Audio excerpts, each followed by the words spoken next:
Hello students, हम लोगों को पता है कि इक्वेशंस ऑफ लीनियर मोशन क्या होती है और आज हम लोग इसी के बेसिस पे इक्वेशंस ऑफ रोटेशनल मोशन बनाएंगे। तो देखिए students, equations of linear motion, तो लीनियर मोशन से आपको समझ में आ रहा होगा कि बॉडी स्ट्रेट लाइन में मूव कर रही है और जब बॉडी स्ट्रेट लाइन में मूव करती है तो तीन इक्वेशंस ऑफ मोशन दी जाती है। पहली है v is equal to U plus A T, दूसरी है s is equal to U T plus half A T square and third one is v square is equal to U square plus 2as। अब यहाँ पे कौन सी चीज क्या है ये आपको पता होगा। v को स्टूडेंट्स हम लोग कहते हैं फाइनल वेलोसिटी, u को हम लोग कहते हैं इनिशियल वेलोसिटी, a को स्टूडेंट्स हम लोग कहते हैं एक्सीलरेशन, t को हम लोग कहते हैं time and s is displacement. तो इक्वेशंस ऑफ लीनियर मोशन में ये पांच चीजें आती हैं। v is final velocity, u is initial velocity, a is acceleration, t is time and s is displacement. बाकी u है इनिशियल वेलोसिटी, a एक्सीलरेशन, बाकी सब चीजें इसी में ही हैं। अब इसी के बेसिस पे हम लोग बनाने जा रहे हैं इक्वेशंस ऑफ रोटेशनल मोशन। अच्छा, रोटेशनल मोशन क्या होता है ये आपको पता होगा कि जैसे कि ये कोई बॉडी है, इसके बीच में हम ऐसे कील लगा दें और कील लगाने के बाद हम इधर से फोर्स लगा दें और जब फोर्स लगाएंगे तो ये पूरी बॉडी इस लाइन के चारों तरफ ऐसे घूमने लगेगी। तो जिस लाइन के चारों तरफ बॉडी पूरी घूमती है इस लाइन को स्टूडेंट्स हम लोग कहते हैं एक्सिस ऑफ रोटेशन। अब एक्सिस ऑफ रोटेशन हो गया, इसमें बहुत सारे पार्टिकल्स होंगे, m1 हो गया, m2 हो गया, m3 हो गया, मान लीजिए n पार्टिकल्स हैं। आखिरी वाले का मास हो गया mn, पहले वाले की distance r1 axis of rotation से, दूसरे वाले की r2 और आखिरी वाले की rn। तो जब हम फोर्स लगा के इसको घुमाएंगे तो पहला पार्टिकल भी ऐसे घूमेगा, दूसरा पार्टिकल भी स्टूडेंट्स ऐसे घूमेगा और आखिरी वाला पार्टिकल भी ऐसे ही घूमेगा। यानी जितने भी पार्टिकल हैं वो कर रहे हैं सर्कुलर पाथ पे मोशन।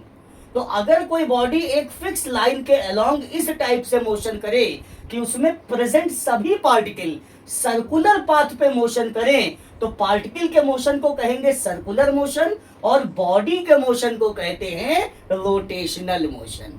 तो अब जब बॉडी रोटेशनल मोशन कर रही है स्टूडेंट्स तो वेलोसिटी की जगह आएगी एंगुलर वेलोसिटी, क्योंकि यहाँ स्ट्रेट लाइन में मोशन कर रही थी और यहाँ बॉडी घूम रही है और जब घूम रही है तो एंगल बनेगा और एंगल बनेगा तो आएगी एंगुलर वेलोसिटी।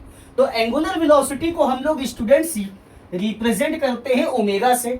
लेकिन अब आप देखेंगे कहेंगे यहाँ तो दो वेलोसिटी थी, फाइनल वेलोसिटी और इनिशियल वेलोसिटी, तो एंगुलर वेलोसिटी भी दो आनी चाहिए, फाइनल एंगुलर वेलोसिटी और इनिशियल एंगुलर वेलोसिटी। तो ऐसी कंडीशन में फाइनल एंगुलर वेलोसिटी को रिप्रेजेंट हम लोग करते हैं ओमेगा से। तो final angular velocity it will be represented by the symbol omega. और जो इनिशियल एंगुलर वेलोसिटी है students, initial angular velocity it is represented by the symbol omega naught. Omega के नीचे छोटा सा जीरो लगा देते हैं, इसको कहते हैं ओमेगा नॉट। इसको रिप्रेजेंट करते हैं as a initial angular velocity. तो फाइनल एंगुलर वेलोसिटी यानी v की जगह ओमेगा, इनिशियल एंगुलर वेलोसिटी यानी u की जगह omega not. a means acceleration. अब बॉडी यहाँ रोटेशनल पाथ पे मूव कर रही है तो एक्सीलरेशन की जगह आएगा एंगुलर एक्सीलरेशन और स्टूडेंट्स एंगुलर एक्सीलरेशन को रिप्रेजेंट करते हैं सिंबल अल्फा से। और बाकी टाइम है तो टाइम को तो t से ही रिप्रेजेंट किया जाएगा और टाइम के बाद स्टूडेंट्स आता है डिस्प्लेसमेंट। और जब यहाँ बॉडी ऐसे घूम रही है तो डिस्प्लेसमेंट की जगह आएगा एंगुलर डिस्प्लेसमेंट और एंगुलर डिस्प्लेसमेंट को स्टूडेंट्स रिप्रेजेंट किया जाता है सिंबल थीटा से। अब देखिए, जहां फाइनल वेलोसिटी है v वहां हमें ओमेगा रखना है, जहां इनिशियल वेलोसिटी है u वहां ओमेगा नॉट रखना है, जहां एक्सीलरेशन है a वहां अल्फा रखना है एंगुलर एक्सीलरेशन। टाइम t की जगह t ही रहेगा और बाकी जहां डिस्प्लेसमेंट s है वहां एंगुलर डिस्प्लेसमेंट हमें थीटा रखना है। तो इसमें रखना शुरू करते हैं। तो फर्स्ट नंबर देखते हैं v का मतलब स्टूडेंट्स फाइनल वेलोसिटी और फाइनल वेलोसिटी की जगह फाइनल एंगुलर वेलोसिटी यानी omega is equal to u means initial velocity, तो initial angular velocity omega not plus a की जगह angular acceleration alpha t, and this will be the first equation of rotational motion. अब इसी तरीके से second equation of rotational motion पे आते हैं. तो देखिए s है, s means displacement.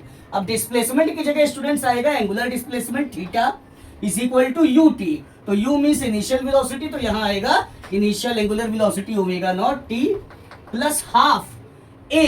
a means acceleration, तो एसिलवेशन की जगह एंगुलर एसिलवेशन अल्फा और बाकी टाइम वही रहेगा टी स्क्वायर.